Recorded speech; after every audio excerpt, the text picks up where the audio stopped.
கடல்ல குதிச்சு அதுலேருந்து அலைகள் வெளிவர மாதிரி அது மாதிரி அன்புங்கிற கடல்ல எப்படி குதிச்சு அங்கிருந்து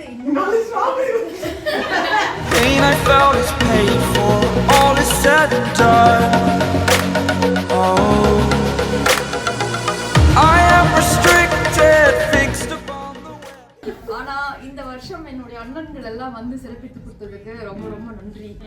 என்னுடைய ஆசீர்வாதம் பிளஸிங்ஸ் இது மாதிரி வந்து ஒரு 50வது வருஷம் கொண்டாடணும், அதுக்கு எல்லாரும் வரணும். வருஷம் இந்த மாப்பிள்ளையும் கொண்டுதான் பேரு விளங்க இங்கு வாழணும். சோழவனத்தில் ஒரு ஜோடி குயில் போலத்தான் காலம் முழுக்க சிந்து பாடணும்.